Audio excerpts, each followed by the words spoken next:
Hello students, welcome you all in today's class. I am Amita, lecturer biology, Government Senior Secondary School Mahindarganj, Rajpura, district Patiala.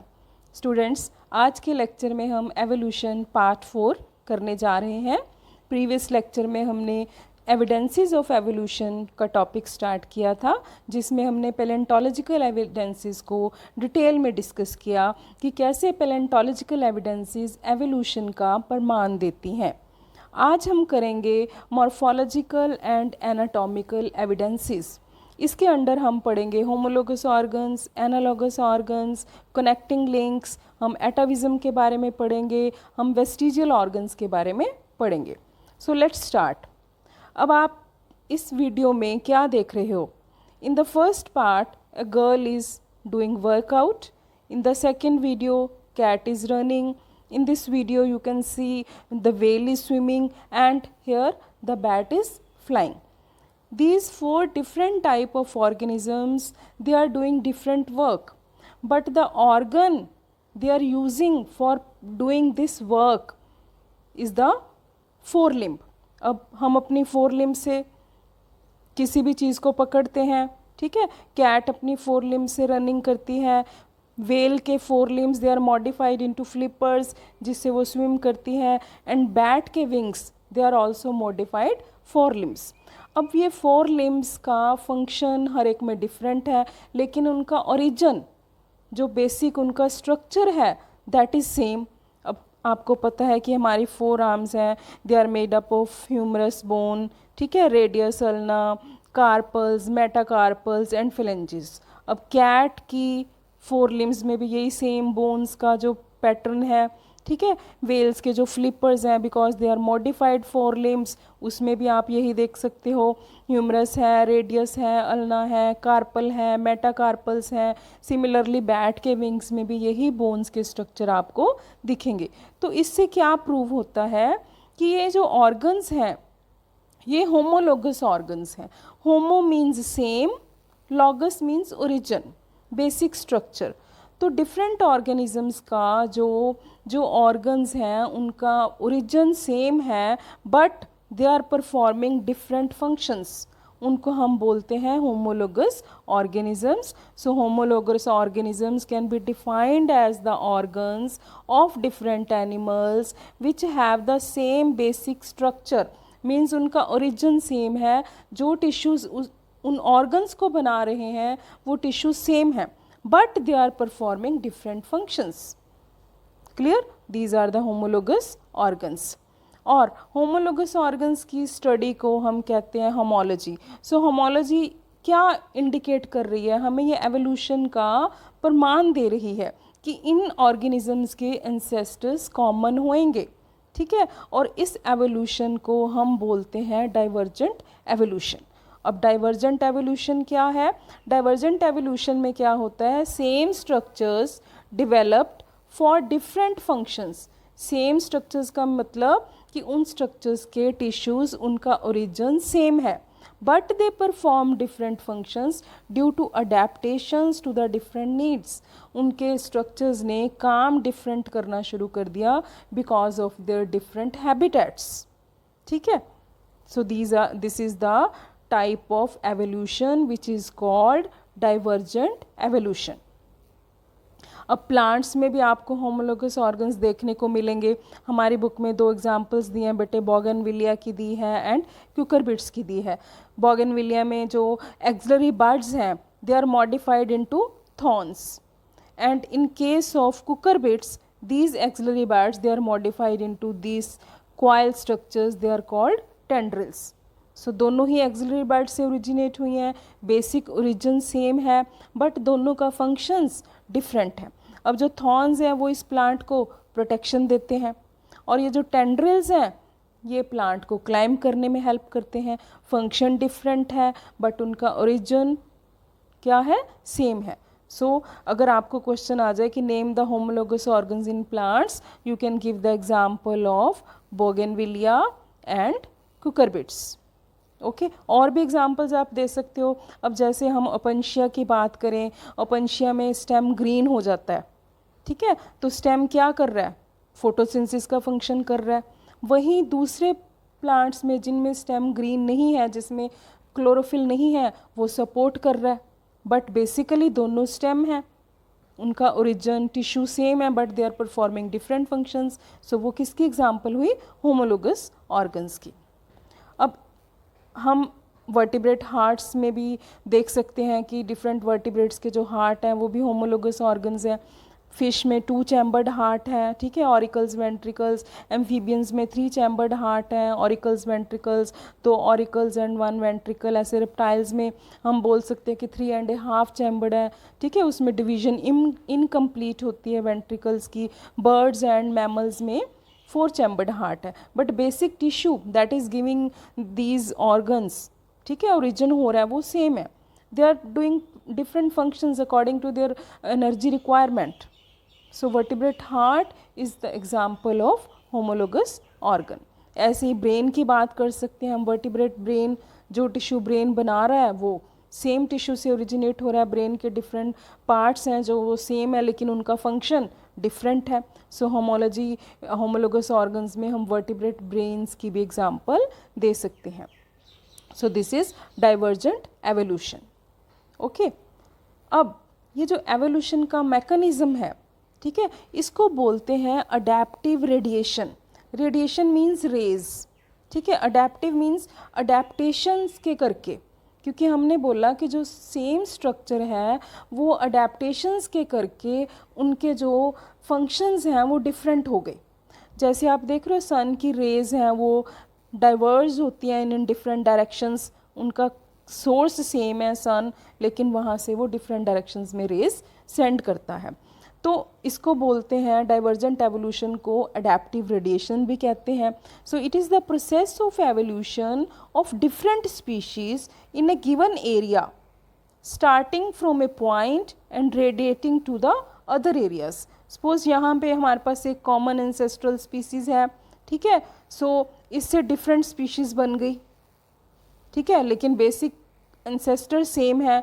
Different species क्यों बनी? Due to their change in the environment, due to the change in the habitat, due to their different needs. तो evolution हो गई उनकी, ठीक है, but ancestor is common, so it is called adaptive radiation. अब Darwin जब Galapagos islands पे research कर रहे थे तो उन्होंने वहाँ पे 31 टाइप्स ऑफ स्मॉल बर्ड्स देखे जिनको उन्होंने नाम दिया डार्विन फिंचिस। तो उन्होंने देखा कि ये जो फिंचिस हैं इनके बीक्स हैं जो ये सबके डिफरेंट हैं।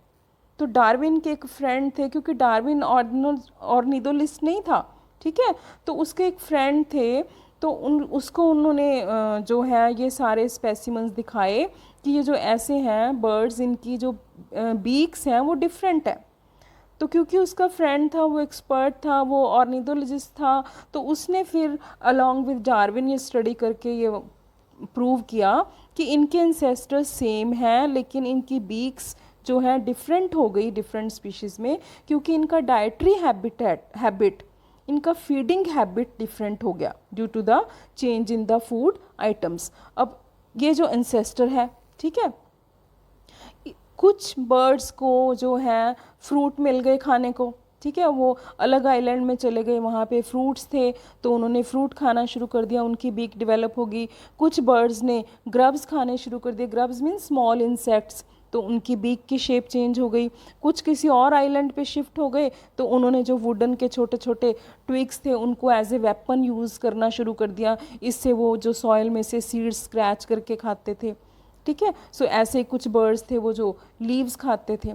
So depending upon the type of food available on those islands उनकी बीक्स डिफरेंट हो गई, बट द एंसेस्ट्रल स्पीसीज थी, उनके जो एंसेस्टर्स थे वो सेम थे। सो अडेप्टिव रेडिएशन की अगर हमें एग्जाम्पल पूछी जाती है एग्ज़ाम में तो हम डार्विन फिंचेस की एग्जाम्पल दे सकते हैं कि इस तरह से due to change in the environmental conditions evolution हो सकती है।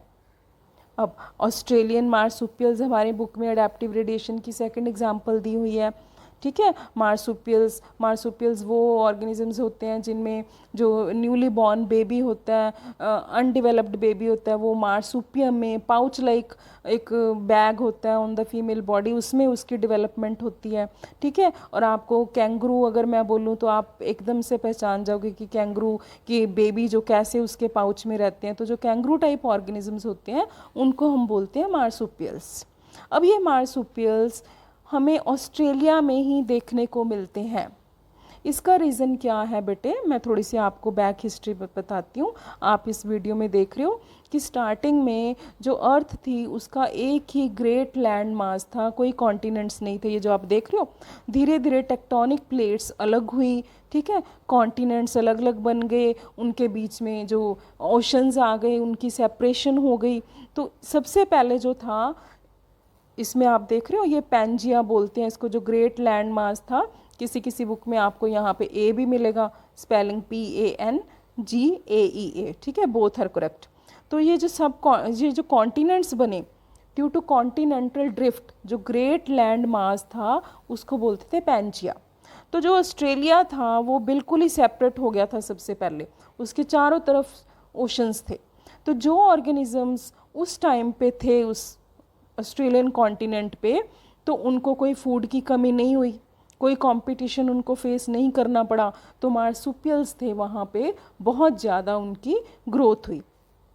ठीक है। सो उस टाइम पे जो मार्सुपियल्स थे, उसके बाद जब फूड की स्केर्सिटी हुई, फूड कम पड़ने लगा, ठीक है, एनवायरमेंटल कंडीशंस और चेंज हुई, तो जो एंसेस्ट्रल मार्सुपियल्स थे उनसे और कई टाइप के जो मार्सुपियल्स ओरिजिनेट हुए। जैसे मैंने बोला ना, सन से रेज डाइवर्स होती हैं, तो डिफरेंट टाइप ऑफ मार्सुपियल्स बने। ठीक है। आप इनका नाम भी लर्न कर सकते हो, कई बार 1 मार्क क्वेश्चन में पूछ लिया जाता है। तस्मानियन वॉल्फ, ओके, उसके बाद टाइगर कैट, इन सब के एंसेस्टर सेम है। Banded anteater, marsupial rat, kangaroo, ये तो बहुत कॉमन है, आपने देखा होगा। ठीक है। वॉम्बैट, बैंट कूल, कोयला, ये जिसको हम टेडी बियर भी बोलते हैं, ठीक है, marsupial mole, sugar glider, all these are the different species which originated from a common ancestor. So किसकी एग्जाम्पल हुई बेटे ये? Adaptive radiation, that is divergent evolution. Okay, now अब आप इस वीडियो में क्या देख रहे हो? ठीक है, अब आप बोलोगे कि एक में क्या है, बटरफ्लाई, ठीक है, उड़ रही है, एक में बर्ड फ्लाई कर रहा है। और फ्लाई करने में कौन से ऑर्गन्स इनके हेल्प कर रहे हैं?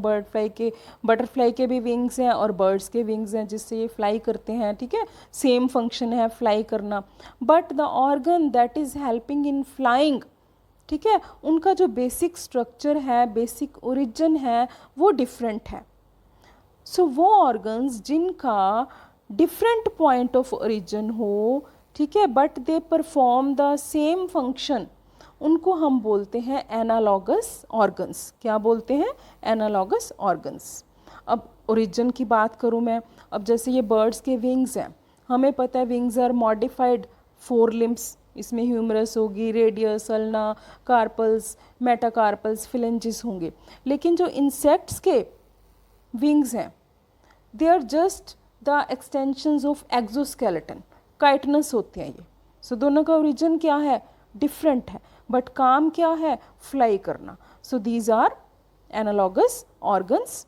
अब ऐसे अगर हम बात करें तो आइज़ का काम क्या होता है? देखना, चाहे वो ह्यूमन आई है, मोंकी की आई है या ऑक्टोपस की आई है, ठीक है, देखने का काम करेंगी। लेकिन जो eyes of mammals and eyes of octopus, they are analogous organs, means इनका ओरिजिन डिफरेंट है, इनका फंक्शन सेम है। अब ओरिजिन डिफरेंट कैसे? अगर मैं ह्यूमन की और मोंकी की आइज़ की बात करूं तो वो न्यूरोप्लेट से डेवलप हुई हैं, और जो ऑक्टोपस की आइज़ हैं वो तो जस्ट स्किन की इन्वेजिनेशन से बनी है।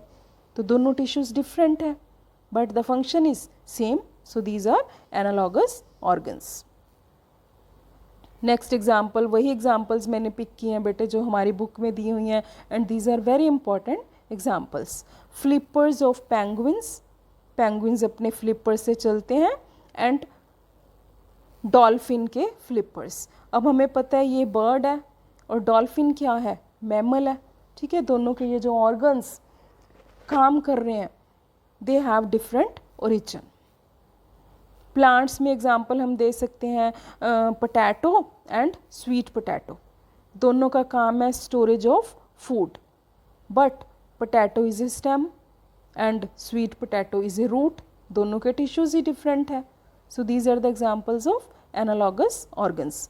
ऐसे जैसे मैंने ओपनशिया की एग्जांपल दी आपको, ओपनशिया जो है होमोलोगस ऑर्गन्स में भी हम इसकी एग्जांपल दे सकते हैं, एनालॉगस में भी दे सकते हैं। एनालॉगस में कैसे देंगे, अब ओपनशिया जो उसमें स्टेम ग्रीन है वो फोटोसिंथेसिस कर रहा है, लेकिन एक्चुअल में फोटोसिंथेसिस कौन करता है, प्लांट का कौन सा पार्ट, लीफ करता है। तो लीफ भी फोटोसिंथेसिस कर रहा है और ओपनशिया का स्टेम भी फोटोसिंथेसिस कर रहा है। तो दोनों का फंक्शन सेम है but they are different parts of a plant. So क्या हो गए, उनका ओरिजिन डिफरेंट है। सो एनालॉगस ऑर्गन्स हो गए, stem of opuntia and leaf of some other plant, they are analogous organs but performing the same function of photosynthesis. So ये जो analogous organs हैं ये भी एवोल्यूशन का प्रमाण देते हैं, एवोल्यूशन को प्रूव करते हैं कि एंसेस्ट्री इनकी जो है डिफरेंट थी, but due to their same habitat, due to their same needs, उन्होंने सेम स्ट्रक्चर्स डेवलप कर लिए। तो इस एवोल्यूशन को हम बोलते हैं कन्वर्जेंट एवोल्यूशन। सो डिफाइन कैसे करेंगे हम, so the organisms which are not closely related but evolve similar traits or characters as a result of having to adapt themselves to the environmental conditions. So this is the definition of convergent evolution. So अब इससे भी आप easily समझ जाओगे convergent versus divergent evolution, ठीक है। अगर हम डाइवर्जेंट की पहले बात करें, क्योंकि हमने पहले होमोलोगस ऑर्गन्स किए हैं, तो ये एक स्पीसीज़ है, ठीक है। इस स्पीसीज़ की दो डिफरेंट स्पीशीज़ बन गई, डाइवर्ज हो गई due to their different habitat, ठीक है। अब यहाँ पे क्या हुआ, दो डिफरेंट स्पीशीज़ थी but due to their same habitat उन्होंने कॉमन स्ट्रक्चर डेवलप कर लिया। सो ये कन्वर्ज हो गई, ठीक है, convergence. So this is called convergent evolution, this is called divergent evolution. So that means main point क्या है जो डार्विन कहना चाह रहे थे कि एवोल्यूशन है जो वो इसलिए हुई है या इसलिए होती रहेगी क्योंकि इन्वायरमेंटल कंडीशंस चेंज होती हैं और जो ऑर्गेनिजम्स अपने आप को अडेप्ट करते हैं उनमें कुछ स्पेशल स्ट्रक्चर्स अपीयर हो जाते हैं जिसको हम बोलते हैं कि वो ऑर्गेनिज्म इवॉल्व हो गया, ठीक है। सो उसमें क्या हो गई, एवोल्यूशन हो गई। Okay, now we will talk about connecting links. Connecting links क्या होते हैं, क्योंकि ये भी एवोल्यूशन को एक बहुत इम्पॉर्टेंट एविडेंस है एवोल्यूशन की। कनेक्टिंग मीन्स जो हमें पता है जोड़ने वाला। सो कुछ एनिमल्स में ऐसे करैक्टर्स दिखते हैं जो दो डिफरेंट टेक्सोनमिक ग्रुप्स को शो करते हैं, ठीक है। उनमें दो डिफरेंट टेक्सोनमिक ग्रुप के करैक्टर होते हैं एक ही ऑर्गेनिज्म में, तो उन ऑर्गेनिजम्स को हम बोलते हैं कनेक्टिंग लिंक्स। अब मैं एग्जांपल बताऊंगी तो you will be clearly understood. क्या है, प्रोटोप्टेरिस, इसको बोलते हैं lung fish. Lung fish that means इसमें क्या होगी, लंग होगी, इसीलिए तो इसका नाम है लंग फिश, ठीक है। और इसमें गिल्स भी हैं, इसमें क्या है, गिल्स भी हैं, तो दैट मीन्स ये कनेक्टिंग लिंक है फिश एंड एम्फीबियंस में। पानी में है तो ये गिल से रिस्पायर करेगी, लैंड पे आ गई है तो ये लंग से रिस्पायर करेगी, ठीक है। सो एक तो ये कनेक्टिंग लिंक की हो गई एग्जांपल। दूसरी एग्जांपल हम दे सकते हैं डक बिल प्लेटिपस की और निडोरिंकस। ये क्या है, connecting link between reptile and mammals. अब हमें पता है मैमल्स को मैमल्स क्यों कहते हैं, क्योंकि उनकी मेमोरी ग्लैंड्स हैं, वो अपने यंग वंस को फीड करते हैं, ठीक है। अब तो इसीलिए ये मैमल है, इसमें मेमोरी ग्लैंड्स हैं।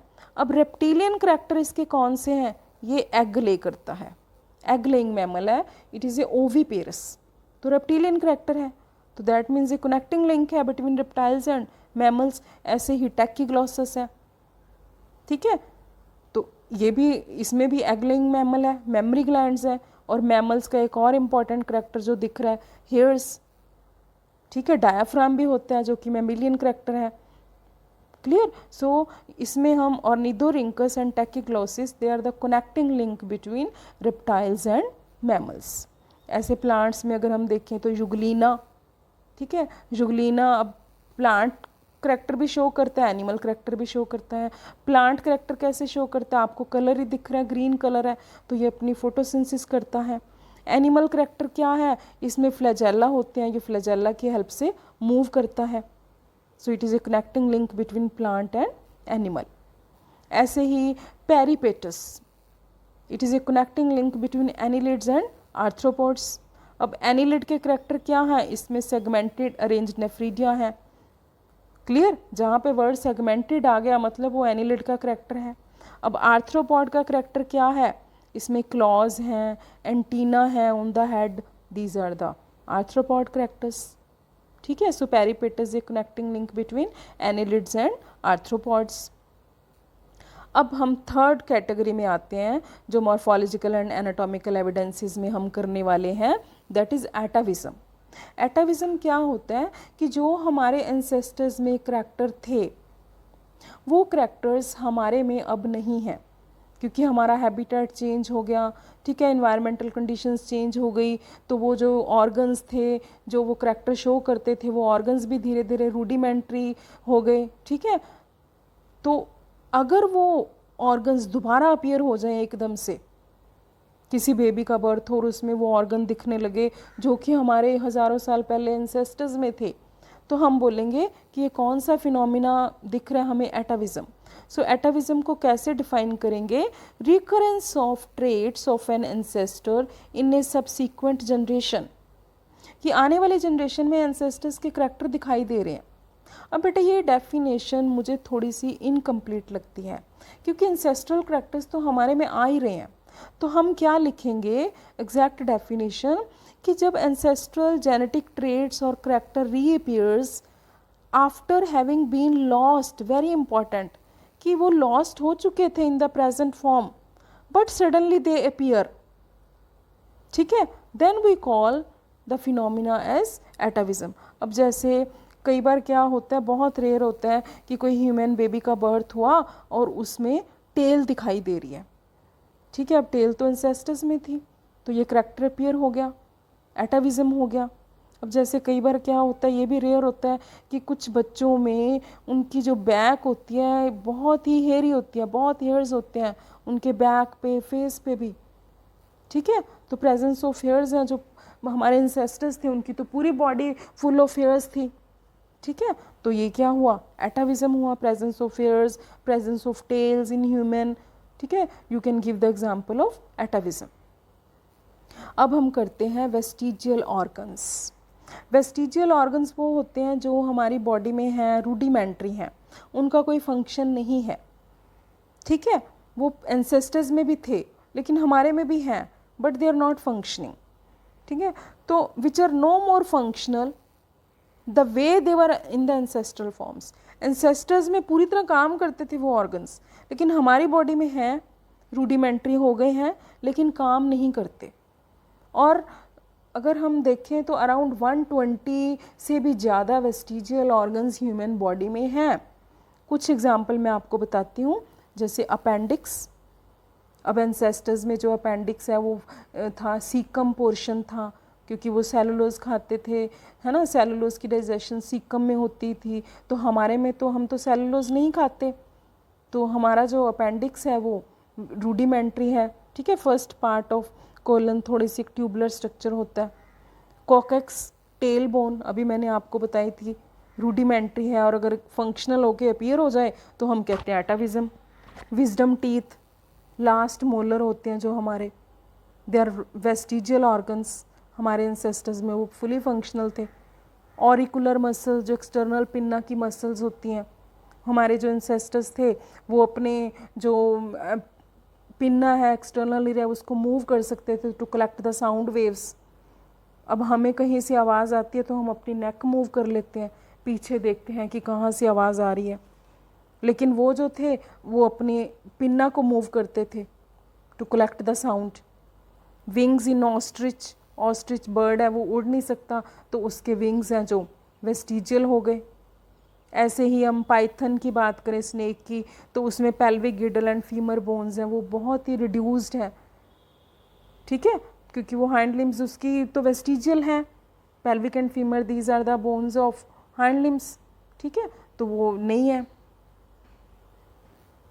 Okay, so this is all about morphological and anatomical evidences of evolution. Next lecture में हम एम्ब्रियोलॉजिकल एविडेंसेस ऑफ एवोल्यूशन के बारे में स्टडी करेंगे। Till then, study well, learn well and have a nice day. Thank you.